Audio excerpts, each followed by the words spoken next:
right, well, thank you for joining Mayor Weinkoff, City Manager Hargrove. I'm Shannon Van Derren. I'm a resident here in BSL. I do write on our social media platforms just a review of our BOC meetings. I don't do that with any bias. I don't do that with any opinions.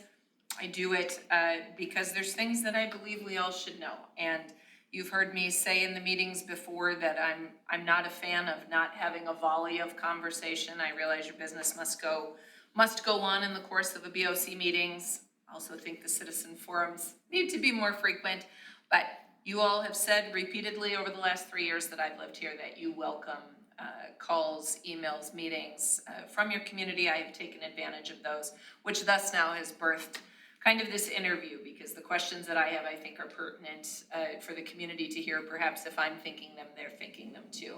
So I think in starting, one thing I was mentioning to you both is I really know nothing about you, other than you sit up here and I sit out there. So I think a quick introduction of who you are, how you came to hold the seats, and how you feel about this meeting.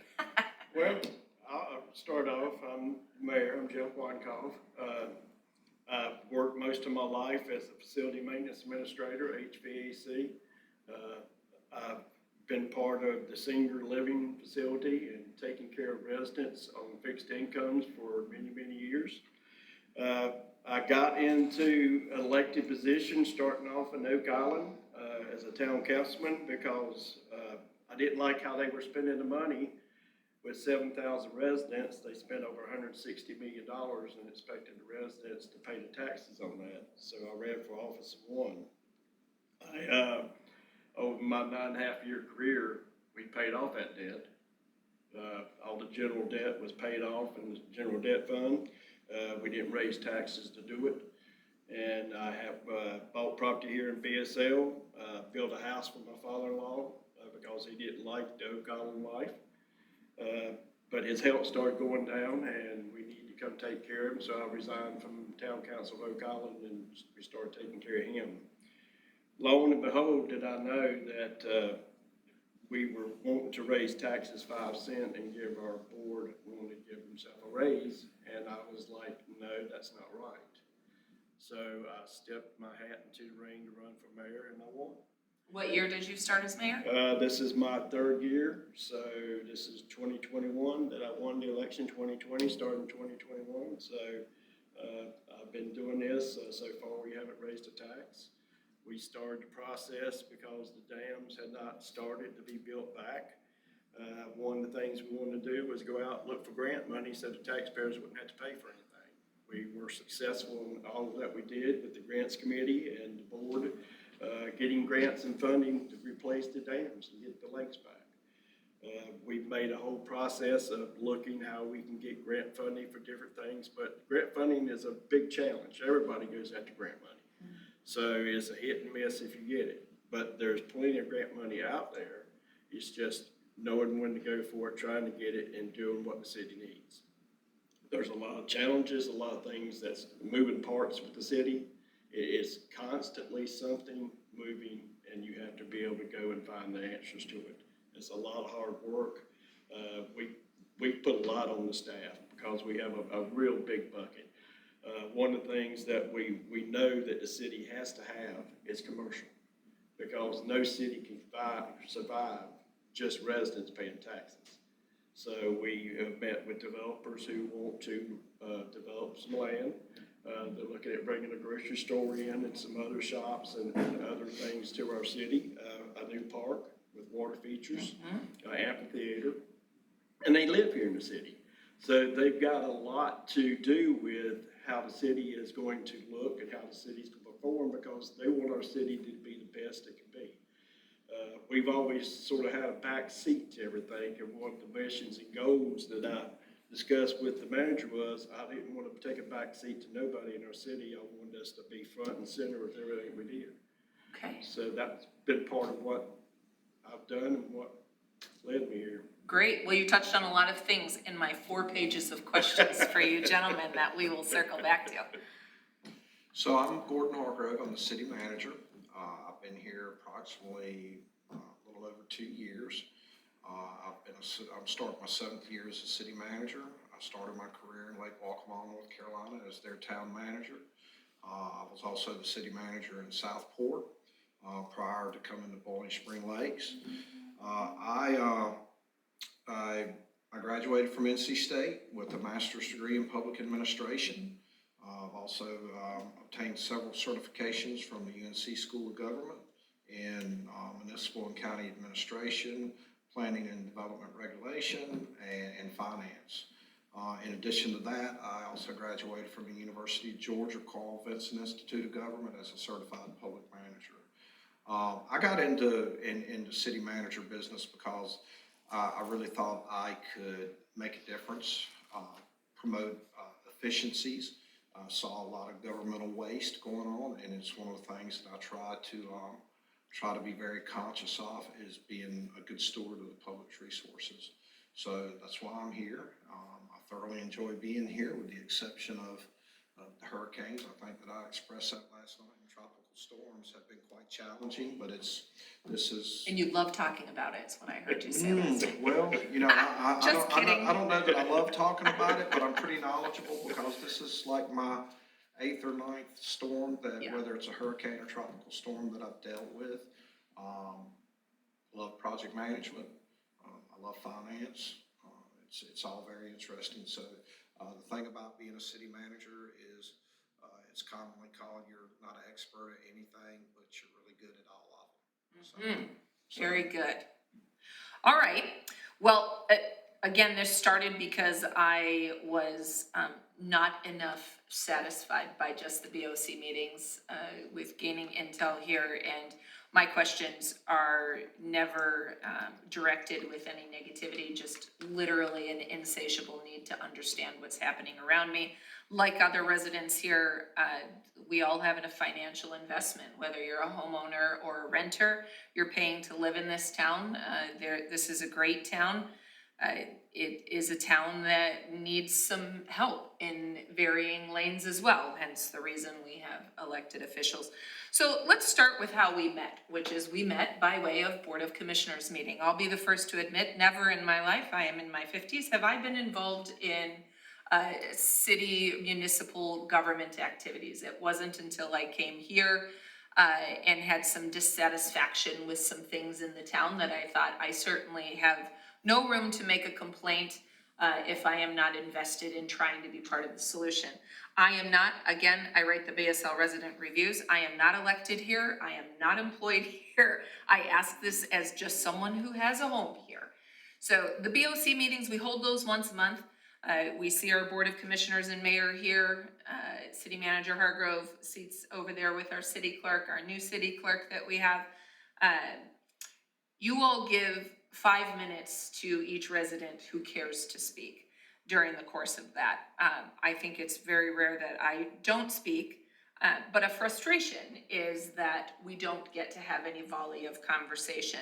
So I spend time reading the agenda and coming up with the questions that I have.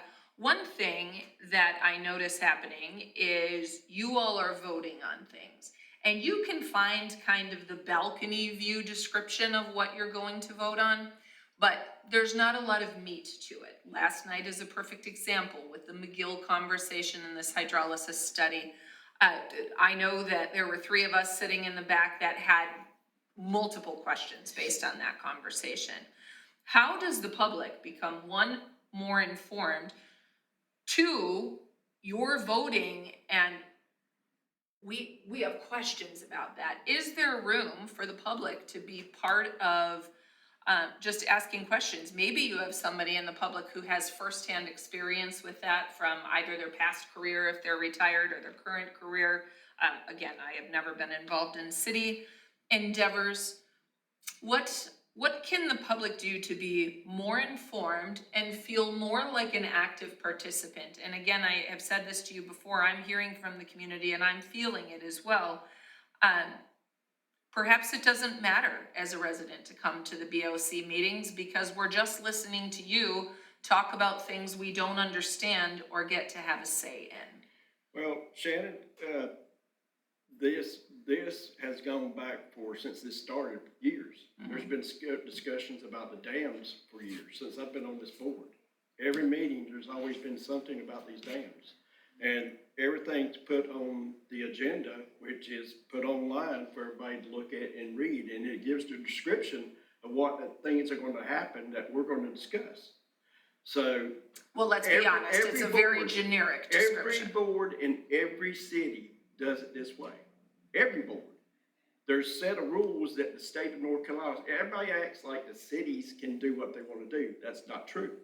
The state of North Carolina dictates what we do in all these cities.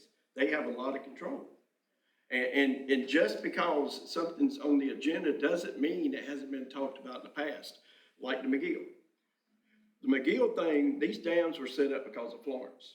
Florence was a 500-year storm. Hence, we just had a 1,000-year event. So our curiosity as a board was, what would happen if we had another 1,000-year event if these dams were finished? And the whole idea was, would these dams hold up? If we don't have this discussion and do our duties that we're elected to, then we're letting the citizens down. Well, And the citizens elected us to be able to do these discussions and have these and know that we should have the best interest of them at heart when we have these discussions. If we didn't care, we wouldn't even have brought this up. We wouldn't have this discussion. And when these dams would have failed, probably, most likely, or could have, then who's going to get all the blame? It's going to be us. It's going to be this board, and they're going to be saying, why didn't the board take another look at this? Well, let me ask you this. So let's talk about the McGill thing. So for those of you who didn't get to hear the meeting last night, there is a proposal made by the city staff, correct me if I'm wrong, that there is a request to do a hydrolysis study of the dams by McGill, which is our hired and paid engineering resource in tandem with Schnabel. That you made the decision to hire at the onset of this.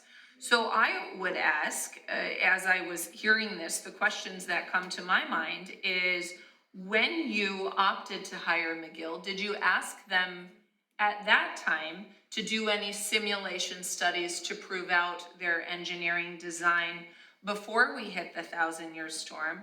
What was the decision tree of hiring McGill, and are you now feeling doubtful of your decision that perhaps something was missed? Again, do not take this as an accusatory question. This is me hearing the very far away conversation that would be what I would ask if I were in your meetings. Can I weigh in on this? Yes. So the decision, so what happens, how this process works is we have a master services agreement. We don't have an in-house engineer. Mm-hmm. So we have a master services agreement that we put out for bid, and we vetted numerous civil engineering firms.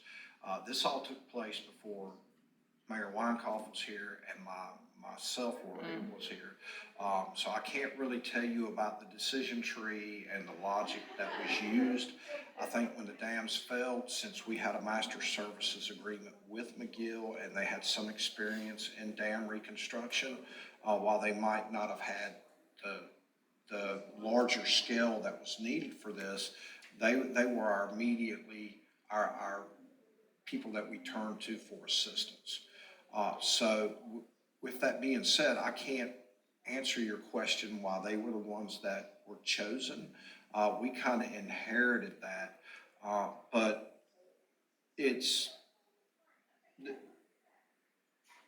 that's I can't really answer your question why they were the ones that were hired. I think they've done a pretty decent job for us, and that's really all I can say on that. I mean, did that kind of answer your question? I understand you've inherited a lot. It feels, I come from manufacturing. I own a manufacturing company. I feel like if I've already hired somebody to do something, then I would expect they would have already gone through the risk assessment. And if they proposed and are cashing checks, then they are confident with what they're doing. So you also said they being McGill feels it's unnecessary to do this hydrolysis study. Do you attribute that to their confidence in their design, that they feel as though they tended to what you would like to study? So what they had to do, when they did McGill and Schnabel, when they designed this dam, they had to design it to the criteria that North Carolina dam safety required of them. For an example, we're in an earthquake zone, so they had to design the dam to withstand a certain level, and I can't answer which one that is, but it had to be almost earthquake proof. So there was a certain level that dam safety had required them to design this dam to. That was not a 1,000-year storm. So what dam safety might have required would have been here, but a 1,000-year storm is here. Because really, you can't design stormwater or anything to a 1,000-year storm. It's too cost prohibitive. You couldn't afford to live here if we designed everything to a 1,000-year storm. So one of the things that their design that we were comfortable with is that it had been approved by dam safety. Dam safety said, yes, this is a solid structure and will hold up. What I saw was beyond what dam safety had approved. I saw a 1,000-year storm. I was concerned, and I wanted to do the due diligence while we're in the construction phase of this to make sure that what would have happened with this dam had it been completed as a result of Tropical Cyclone number 8. Well, this leads me then to a subsequent question. I appreciate that answer. Should they, McGill, come back and say it would not have survived a 1,000-year storm? We paid them $25,000 to come up with this decision.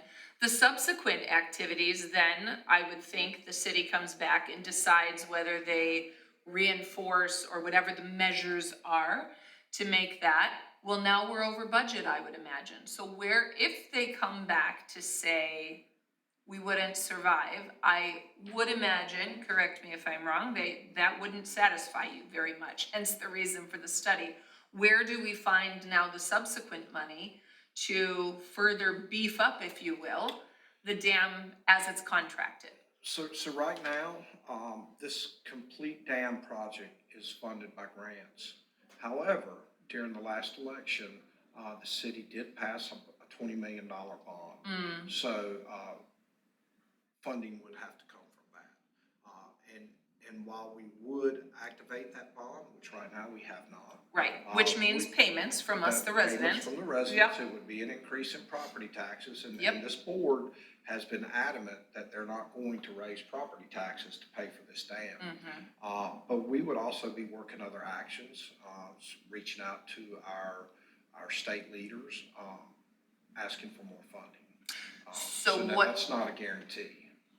And in doing so, would extend then our completion timeline, no doubt. That's exactly right. That's exactly right. If this comes Which back, will be met with applause, said no one ever. No, but you know what? I think at the end of the day, the community would rather see the dam built in a way that it will withstand the forces of nature at a 1,000-year event than have to go through this again. Because one of the things that when I interviewed with this board, they asked me what my opinion on rebuilding the dam was. And if you don't, these lakes are our community's identity. And, it has a significant impact on property values all over the community.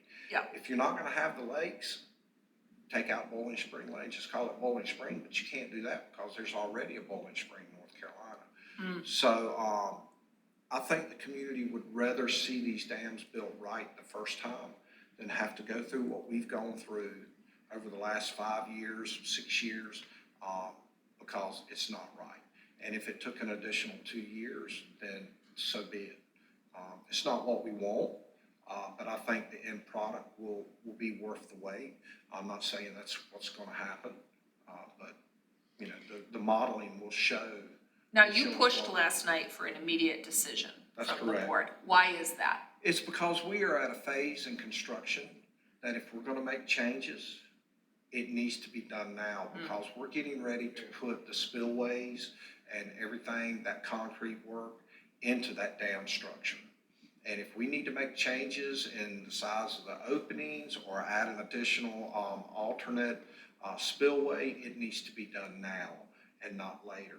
And while You might not think 60 to 90 days because this analysis is going to take a little bit of time.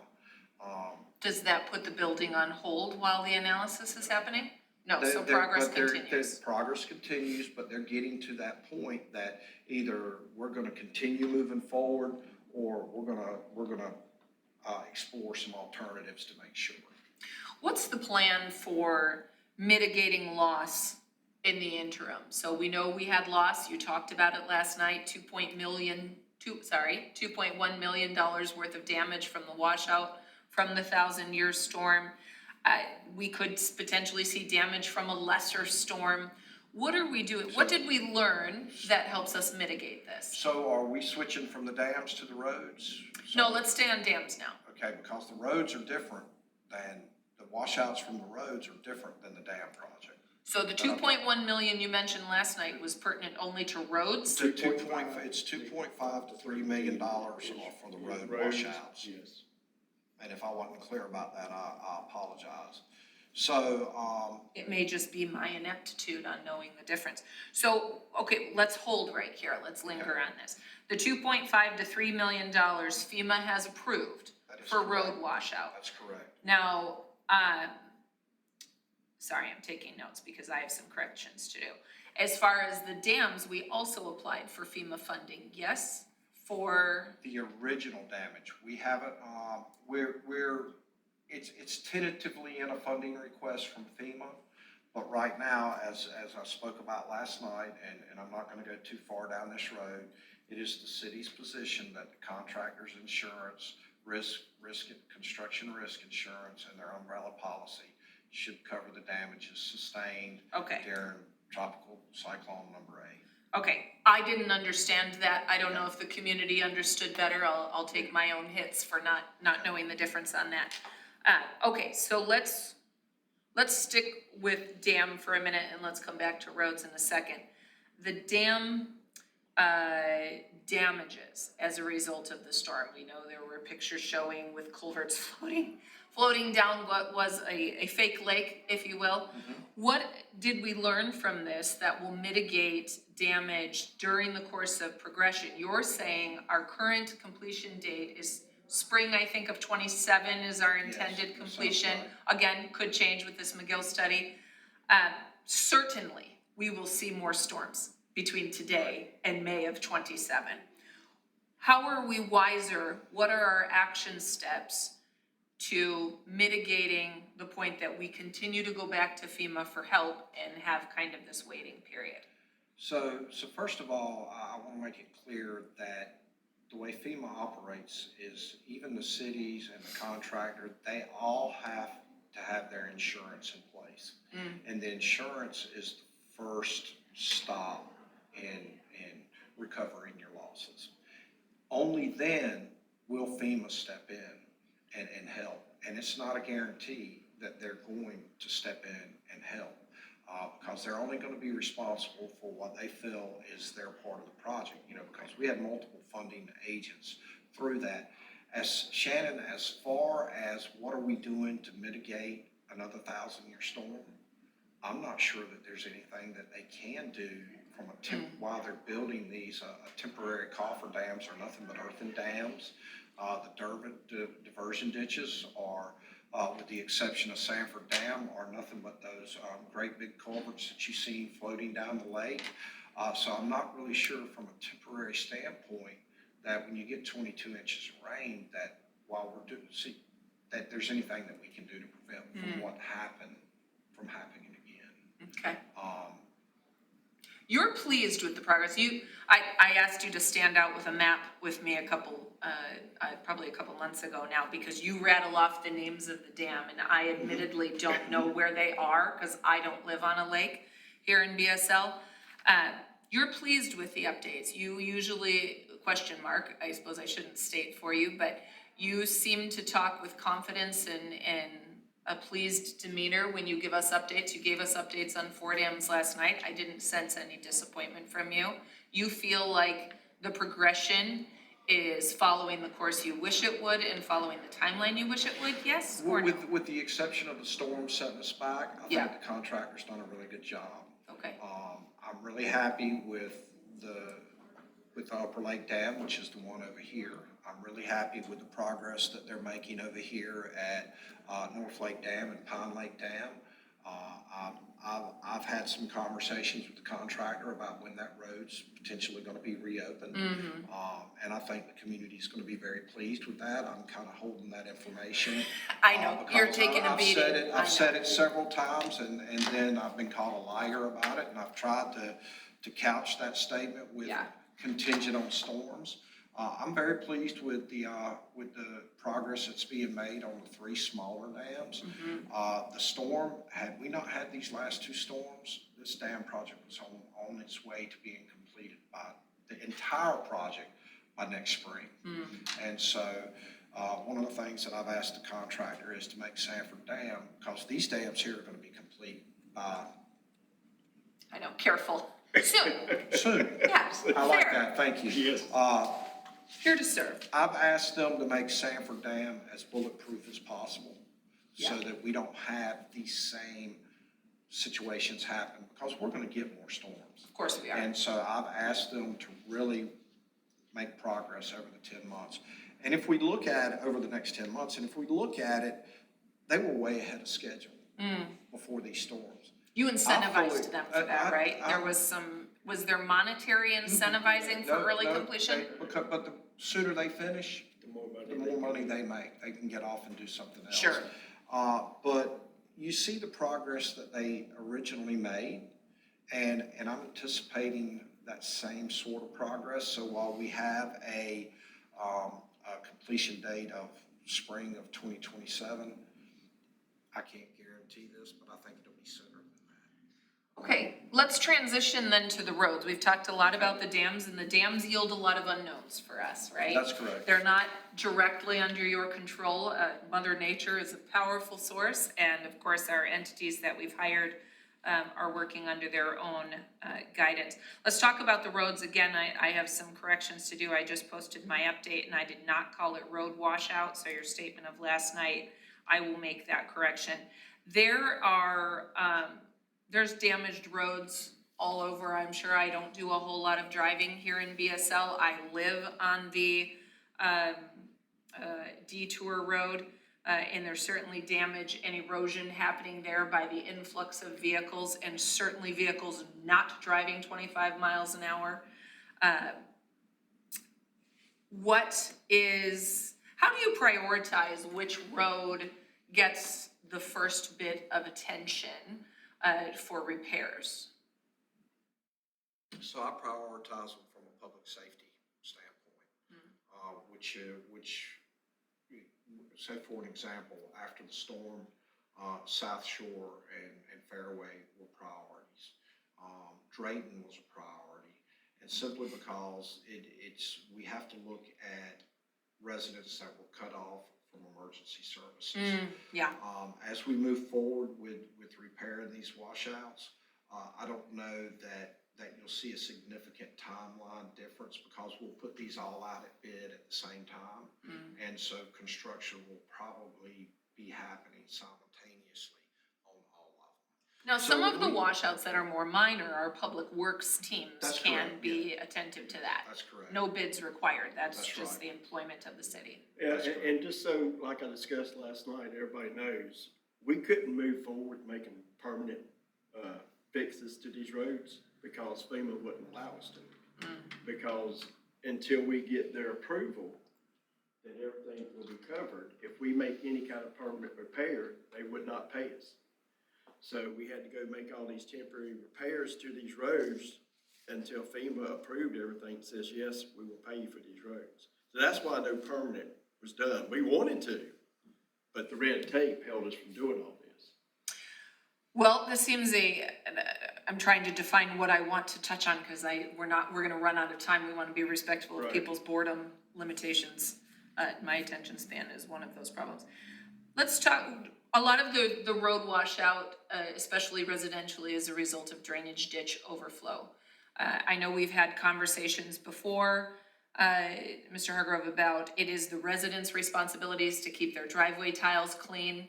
The drainage ditches leading up along the, do you call them easements here, the drain, I don't, you all call it different things than we do. Right. But the ditches on either side of our driveway tiles, the responsibility to keep those clean is whose? It is if we have easements for them, they're our responsibility to keep them clean. How would one know if you have an easement on our own You call property? the city and we look it up. It's on GIS will tell us. And Shannon, I'm not going to, I don't feel comfortable going down this path with the ditches simply because of pending litigation. Sure, And so I don't want to take a misstep on that. So got it. That, if that's okay with you. I think the thing that you can offer is letting us know as homeowners here what we must do personally to help drainage on our lots. Some of us probably have the French drains. I thankfully bought a home that had a lot of that in. We still get pooling in our yard like crazy. We keep our tile clean. We had done a lot of construction in our yard. What else can we do to be, to take onus of our own action steps? Well, let me tell you what I do as a homeowner, and I know Commissioner May does. He cleans out his ditches behind his church, around his church. At my house, I clean out my culverts, I clean out my ditches. Me too. Because I wanna make sure that I have things flowing and I don't want nothing to flow to my neighbor's yard. Yep, same. So I take that responsibility upon myself. But that's a Jeff decision. That's a Jeff decision. Yep. But if you will go, and I'm gonna take this for just right around, out through the county, out through states, the number one thing that you find out most cities, counties, or state have is funding problems, and you look at the ditches, and look at everything. And that's nationwide. But take a look, just right around and look. It's just not an individual city. It's counties, it's state, and it's just, in different states, different counties, different cities do different things different ways. What we've tried to put in place is a program to be able to start going out cleaning these ditches. Yep. Because when I was as Oak Island councilman, there was the same problem there. So what we had to wind up doing there was doing the same thing, putting programs in place, because it's just that it's nothing to do with neglect. It has to do with city resources, city funding, and how you're gonna move forward doing these things. So we took a priority to look at what we need to do to move forward to do these things. And we've started tackling a lot of these areas, because that's why there's a lot of make of why we passed the plan for flood retention. The main reason was, if you don't have something the Department of Energy looks at, DEQ looks at, and sees that a town or city has passed something, it's very hard to get grant money. So if you have a plan that's been drawn up by the engineer and you want to try to get grant money, you have to have something passed by your board that they see that you have a plan to put in place if you have the money to do it. So that's why we've been looking at trying to get grants to be able to go ahead and start doing a lot of this stuff. So that's one of the reasons, and that's what we're trying to do. We're really going after grants to be able to handle flood retention. That's why we joined the Flood Alliance with a group who goes after money and helps cities try to find funding for that. So they've been a big advocate. After Florence, they put this group together, and they have people in Washington, D.C. I mean, you got a lot of cities who try to go out and hire lobbyists. Well, this group does that, and you don't have to pay them to do that. They do that for you. You pay a subscription service of some kind to be a Don't part pay of it? nothing. I'm part of them. I joined them because of that. I go to when they have these meetings. While I went to Washington, D.C. to talk to the senators and the representatives, telling them what the cities need, trying to advocate that we need more funding to be able to handle these stormwaters, because of all the excessive rainfall we're getting now. Because it's not unique just to us, it's unique to the whole coast and everywhere. Well, how do you think, I live here on Pine Lake Road, and we saw during that storm significant extra water, if you will, that if you ask the residents here, I've only lived here 3 years, so I wasn't here during Florence, they point to the clearing on 87 as because we back up to that here at Pine Lake right here, that clearing of some of nature's ecosystem would allow for more free-flowing water to the road.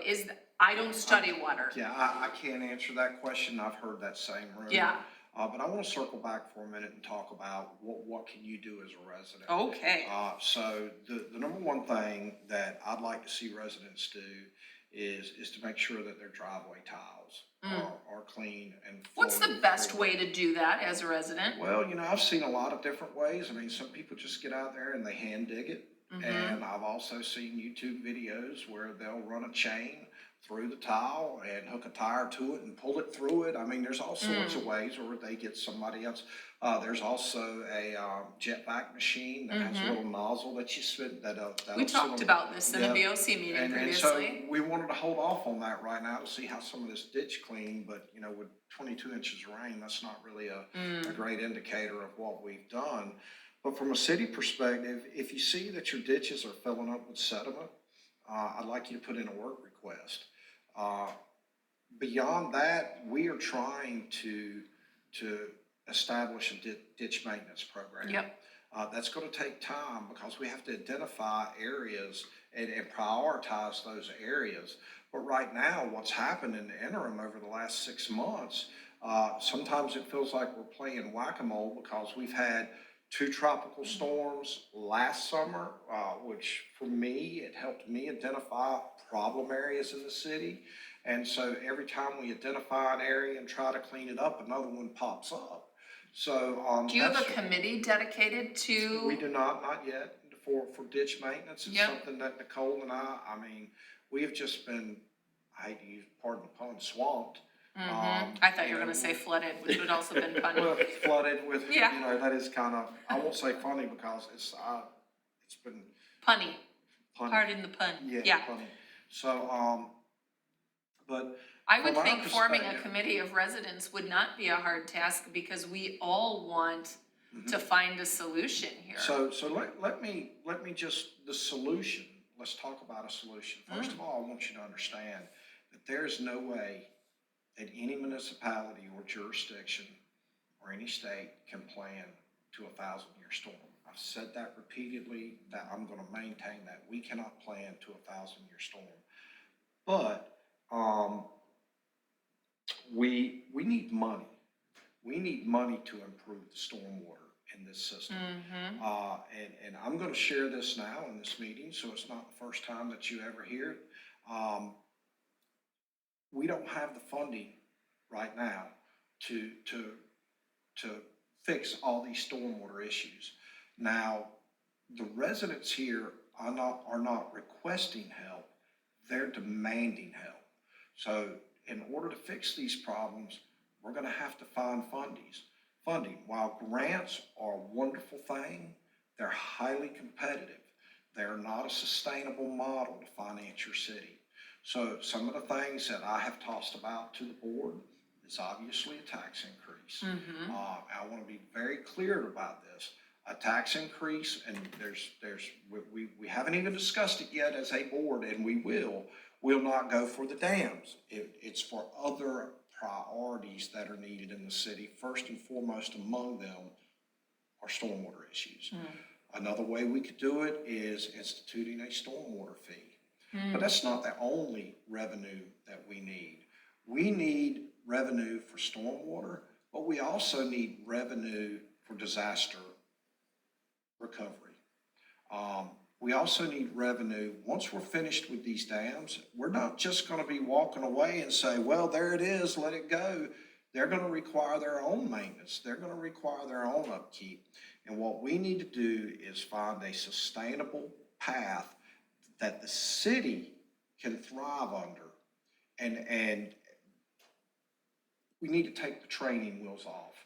We need to be able to look out over the horizon, and we need to be responsibly financially for ourselves. And while, like I said, grant money is great when it comes in, it's not a sustainable financial model. So those are some of the things we're looking at because the residents are demanding services. Services cost money. Yeah, this is a great conversation and part of my notes, and we're kind of hovering around sort of a central thing here, which I didn't intend, but I like what we're doing. This isn't the first time that you've said we don't have money for something. A few examples of what I've heard at BOC meetings over the last probably year and a half, I think I've been consistently coming. One of them was the Suncoast Engineering Plan, which we approved, that we being the town, I didn't live here then, in 2021, where it was to start addressing stormwater. We did get a small grant for that. I know I put that in notes. The problem for us was that we didn't have the supplemental money to enact it, so we got a portion in grant money, but we couldn't come up with the funding to pay the residual to do it. Money not here. Then, again, correct myself on this road washout, my notes will be changed later today. At the $2.5 to $3 million, FEMA doesn't pay in advance. FEMA pays upon completion and receipts submitted. So that means we have to be upfront with funding to be reimbursed at a later date. And what's later? Right. We don't have the money here in this town to proceed. So that puts us at a stall until they're sought out. I asked you this last night. Where do you intend to go? You're going to have to look at loans or things of that nature, ways to find money to preface the spending, knowing that we have a means by way of FEMA's approval, which we have, to pay those back. It's Right. always good to know your plan for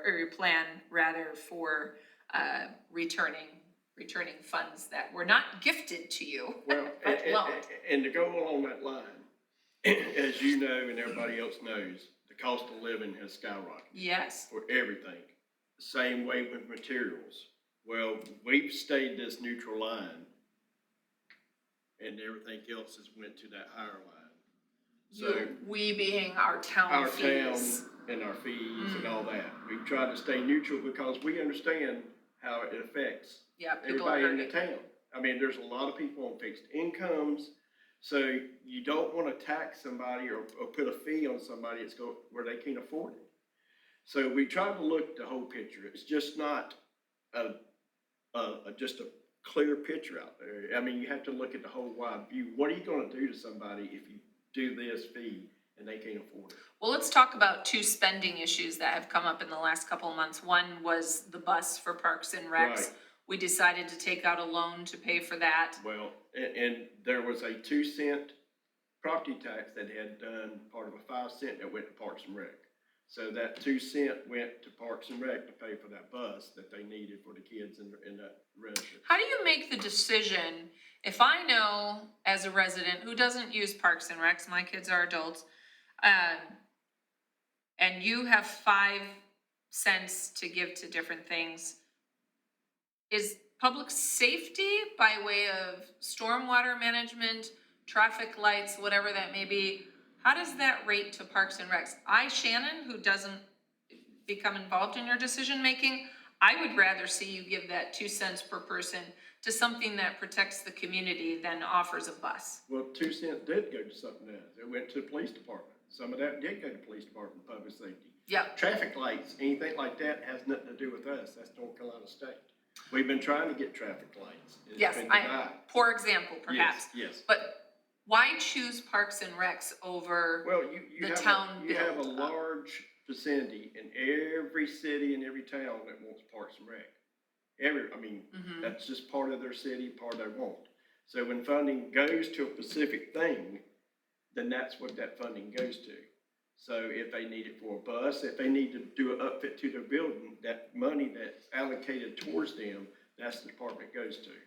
So that's what we try to do. Who allocates that money? Is that in the budget planning? That Yes. was part of the budget planning. That's Okay. what they asked part of their budget planning for the money that was done to that. We've looked at different options. We've talked about that 5 cent where it doesn't go to any department, it goes out to what's needed. Okay. So, Let's talk a minute about, because there's a lot of conversation and folks that live off of 50 Lakes definitely have some concern over that. We had conversations about a turn lane or a traffic light. Yes, it's funded by the state. The town wasn't going to fund it. Now our senator or congressman helped. Could you give an update on we that? reached out to Representative Miller, Representative Rayburn about adding turn lanes because the state wanted to charge the city to do that. we knew it was necessary because of the accidents there. Yeah. Representative Miller, Representative Rayburn, both, and they're, put $150,000 out of their part of the Senate and the House to be able to do that. So they all approved it, they approved it, so once their little detour gets finished with the bridge work they're doing down there, this road here is gonna be repaved, there's gonna be turn lanes. This road being 87. 87 is gonna be repaved, there's gonna be turn lanes at 50 Lakes, and No that- light. no light, because they still say we don't need a light. I joined and got part of the, traffic for DOT. I'm on that committee now as an alternate. Hopefully in the future, I'll be moved up as a permanent member, so I have input on what happens in the cities and around our county. So that's part of why I wanted to be part of that, so I had some input what we need. I've also asked them to do a traffic analysis about widening 87 with all the developments going up and down it, especially up that way, that we need to take another look at how 87 is, and if it needs to be moved up, we need that traffic analysis to go ahead and start, so we see what kind of funding needs to be there to be able to do that. Let's talk about 87. There's a lot of activities happening up. Can we take a little break? Or y'all can keep talking about it, I need to use it. Okay. We keep talking. Okay. Yeah. There's a lot of development on 87. We can see it. We'll talk about the ones in very close proximity to our That's downtown. fine. We know lots are happening up in Bolivia with, looks like new homes. The main one is this very large clearing just Yes. to the other side of the old fire station. It looks like from reports that we have two developers that put in a petition to clear that lot to make it more appealing to a commercial entity. They have suggested, I have not been a part of this is me reading the planning board's minutes, that they are courting a grocery chain to come there. I have a number of questions on that. First of all, let's start with, is what I just said accurate, or does that need some tweaking? No, we had development that bought that land, the developers, they're developing it to, and they put a petition in to clear it because they had to go in there and do wetland delineations to be able to draw up their plans and their maps and set aside the wetlands. They have brought a grocery chain in here to look at it. The last update we had, they're very pleased with this area. So they're still working and trying to get the final approval. The gentleman who actually has built all their stores, has actually been here and looked at it too. And they see the potential here. And so they're still moving forward with, other vendors they're talking to. There's been a lot of discussions why the for sale signs are up there. Well, that's part of any developer when they do that. They want to go ahead and get the developers and the stores to go ahead and get this property. So they hired a firm to be able to sell this property to these stores like who may come in or any other. But they still own it until all this gets done, and they're courting people. They being the developers. They're just courting people to see who's interested in coming here, and there's been a lot of interest in it. So a question that I have is, it looks like these developers went to the planning board and made an appeal to do this, not to our elected officials, but to a group of volunteers on a planning board. And the planning board approved that. Well, How does it happen that two gentlemen can make a decision for a whole town with a volunteer committee well, group? what they did, they came to our planning department. They put the request in there. Said the request has to leave our department and then go to the planning board for their approval. Because everything that it's gonna be done around the city, the planning department is part of it. Who's on the planning department? Got Nicole, Yeah, so, our planning, Nicole, Yeah. Morgan is our chief planner, assistant city manager, and we have, a planning technician, then we have a zoning enforcement official, and our building inspections department is part of our planning. So they had approved this proposal by these two builders before they went to the volunteer committee of the planning board that approved it, yes or no? no, they didn't approve it. That they did the paperwork that's necessary to be able to have a request. Just like we had a resident recently, came to the planning department, request a, Road name change, no, right? there was Oh. something else about carports and stuff. Mm. So, same way with a resident or a citizen or a developer or a builder, if there's something that's not where they see it's right. It could be updated, could be better off. They come and talk to planning department. And after that, if they decide it needs to go to the planning board, after all the paperwork is filled out, then they're initiating that, not our department. It's the citizens or developers initiating that to go to the planning board to see if the planning board wants to approve it or not. And then if they approve it, it comes to us. We can accept it or not accept it, just because of that. But usually if a planning board is all on board with something, we look at it very strongly. There may be times we say it's not right, and we reject it. But a lot of times, if it's something that's gonna look, and it's gonna benefit all the way around, just not one person, but it benefits the whole city, and it may be something good, then we'll look at it and we'll pass it. But that's how the process works. It can be a resident, it can be anybody, because UDOs are a living document. They're not nothing set in stone. It's a living document. That's what it's meant to be, because the state changes things and we have to adjust and amend our UDO to go along with what the state may do. They're getting ready to pass another bill maybe soon that really would affect us. It seemed like a very big endeavor initiated by two people not representative of the town. So the clearing of 87 initiated by the two gentlemen developers to bring up and then all of a sudden the clearing is happening and we're stuck with the decision. So something so large, is it not part of the public's contribution Well, on yes, that? sir. Or does this fall back to you elected us and we're making the No, decision? this isn't it. You bought your land to build your house. Do you want somebody telling you what you can build on your house?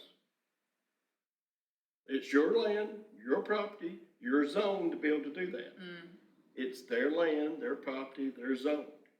If we deny them, they go to court because they've met every circumstance whatsoever. And that's the way anywhere in this country. Now, what conditions do they have? I know we were talking, or I was hearing you all talking Yes. about a tree. They have to leave buffers, they have to leave buffers. Part of their plan, they have to come to us, they have to put something in retention for water flow ends up flooding.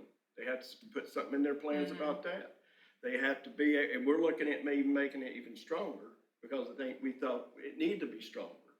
How do you make it stronger when they've already cleared it? You've got one developer here, but there's other parcels, there's tons of parcels throughout this city that needs to be developed. And sooner or later, as it goes along, things will get developed. Part of the UDO, like I said, is a living document. You see, you live and see. There's never been something like this before in our city. So you look at what's been going on and what happens, and you say, we need to do something a little stronger.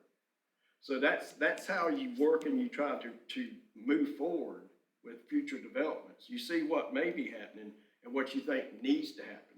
Because nobody can see when they're doing something up front exactly what it's going to look like. You may have that idea with any planning, but you never really see what it's going to look like.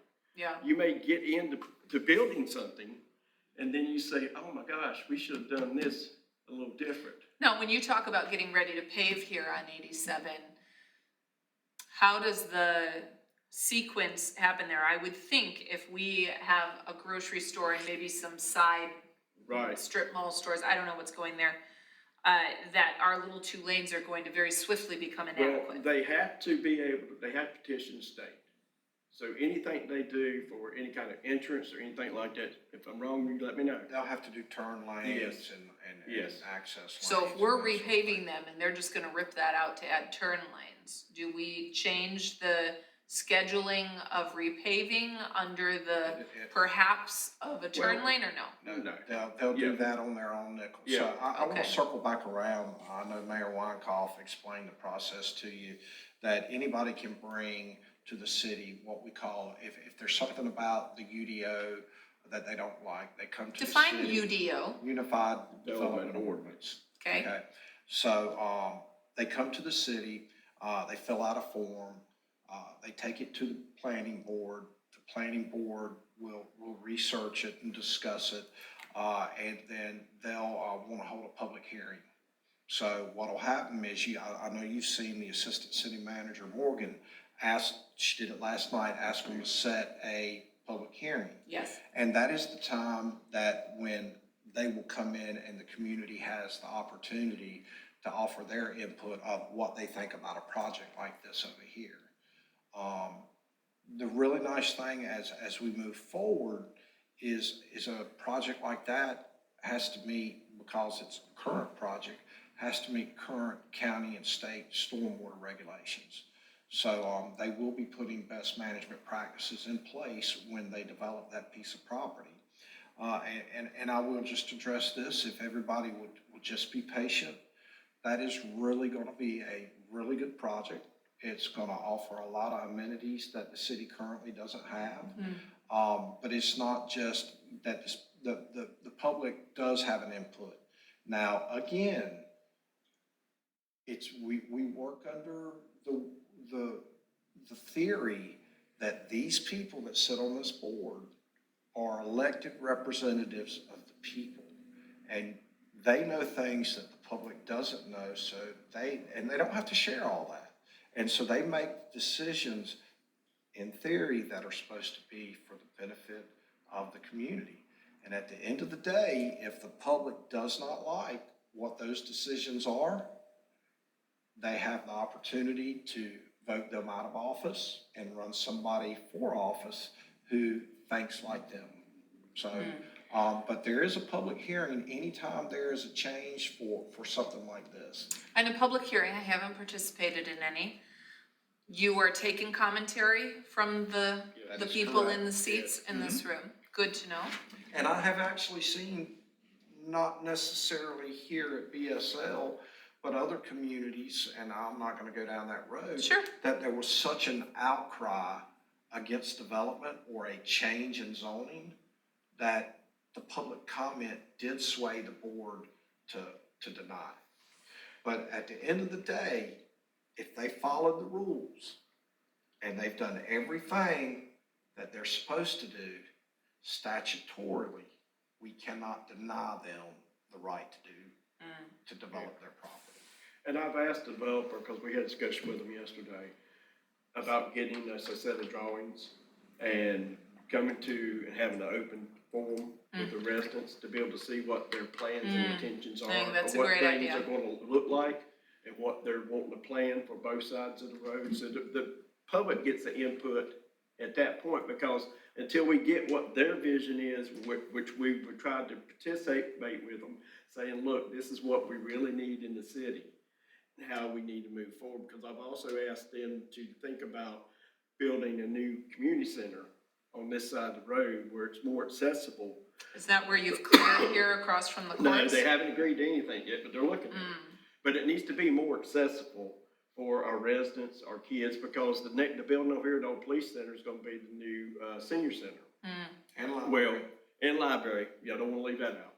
So everything on this side of the road makes it more accessible, the red light for people to get out, for the kids to get out, the parents to get out, our older members who come to the gym to be able to get out, and it's be close to a park where everybody can access it and enjoy.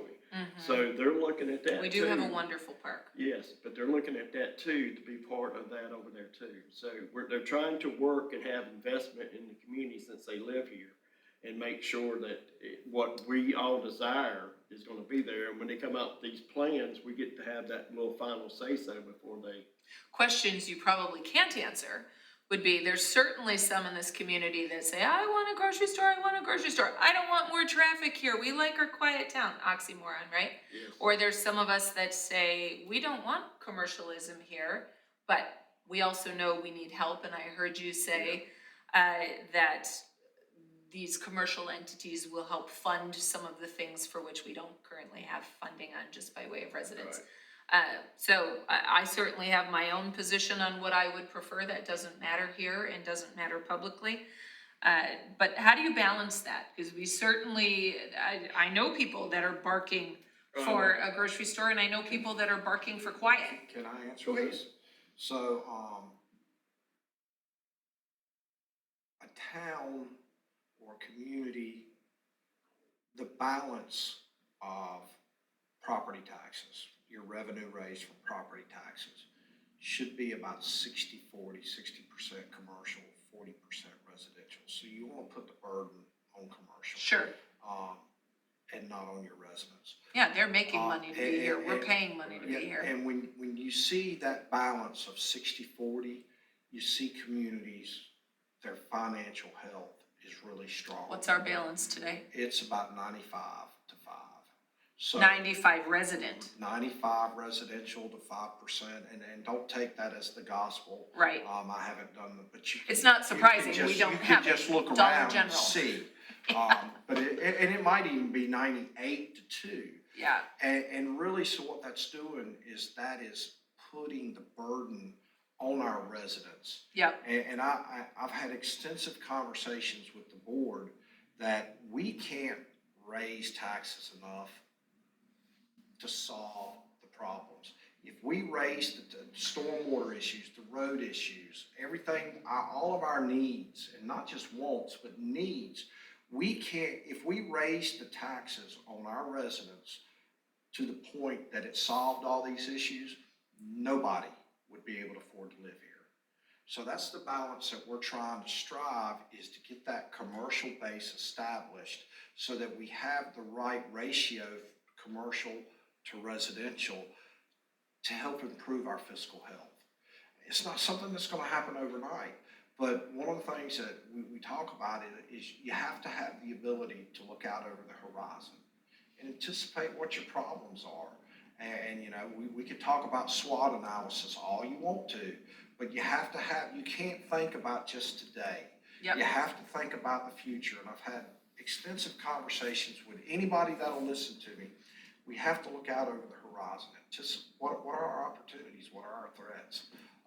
What are our weaknesses? What are our strengths? It's the SWOT analysis. It is indeed. Yeah, and so, you know, that's one of the things that I am a big advocate on, We is do that planning as well. for the future. Yeah. And so to do that, we have to get, and I'm just gonna say it, people don't wanna hear it. If you're not growing as a community, you're dying. Go right through eastern North Carolina and look at the communities that are just dead in the water. Their downtowns are dead, they're not thriving.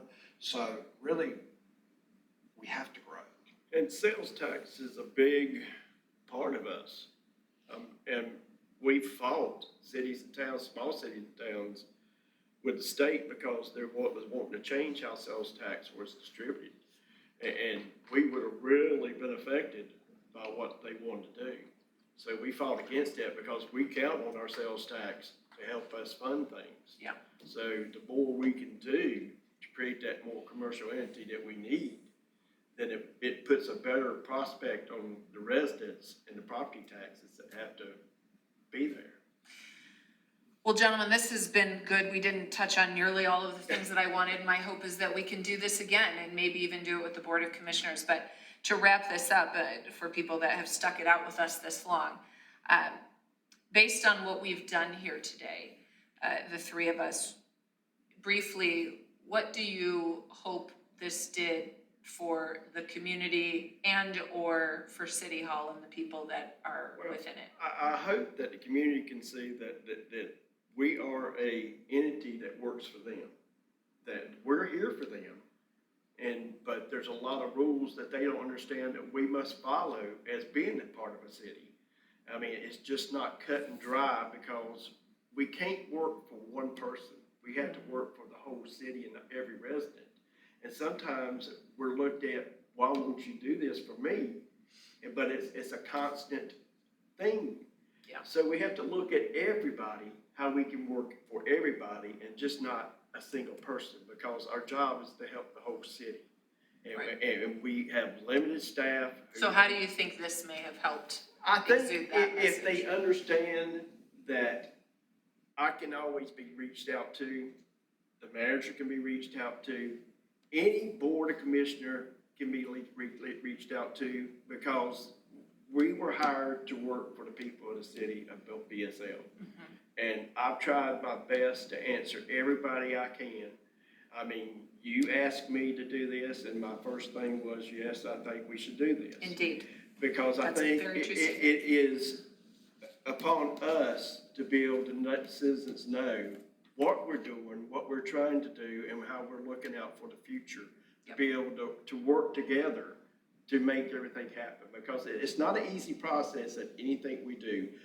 I've been the first one, and I will always be, I hate government, because it's too much red tape that you have to follow to get the simple things done.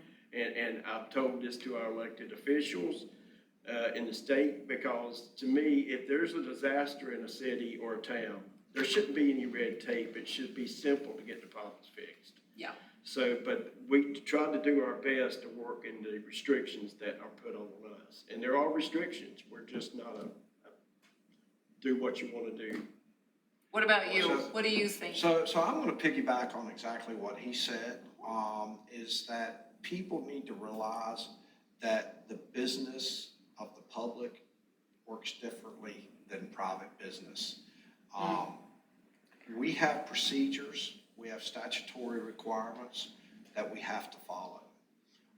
It's all about making sure that we stay legal. And so one of the things that really, and I'm pretty thick-skinned and it doesn't really bother me. I don't think about it a whole lot. But I want people to understand that we're here for them. We're here to improve the quality of life for the people that live in this community. Second, we're here to not do harm, but understand that we have a framework that we have to work within. There's nothing nefarious going on here. And one of the things that when you first brought up this idea of a fireside chat, I really think it's a good idea, and I think we ought to do it on a regular basis, because the more that, the board meetings are not the place for this. The citizens forums, they're great give and take, but the more that we have these opportunities, not only the mayor, but the rest of the board and myself have the opportunity to communicate with the public, I think it helps them understand that we're not here to line our pockets. None of us are getting rich doing this work. So be respectful and understand that we work within that framework. Yep. And I think you've been, yes, you do comment every meeting, and I think you're very respectful, and I appreciate that. You always have very good questions, and we can answer these questions so that people, they're doing that under the cloak of darkness. No, we're not. Everything that we do is out in the open. All of our meetings, when there's more than 3 of the board members here, have to be publicized and advertised. They're not allowed to meet more than 3 people at a time. So just, understand that we're here to help. And I think this is a great start in communicating and let them know what we're doing with the city, and we continue to have these conversations. Love it. I think that'll be good. And thank you for your time. Yes. Unless you wanted to do it, it wouldn't get done. So, if somebody asks me or something like this, I'm gonna always, my first reply is gonna be, yeah, let's do it. Now, do we intend, Tanya, this will go on Facebook, will there also be a link on our website? Can we store that somewhere? I think so. Because I'll look into that. There's probably some that, I literally couldn't hate social media more. It really I'm is a the same. tool. So Can we? cut it and then let's have a conversation. Okay. Yep. So thank you, everyone. Yes. Thank you for dropping in. Thank you, Shannon. Thank you, Mayor Weinkauf. Yes. And give your feedback. I think if this is something that you want to see, encourage us with a comment to do it Yeah. again. Give us your And if you feedback. have a question, Yeah, so yeah. I love it.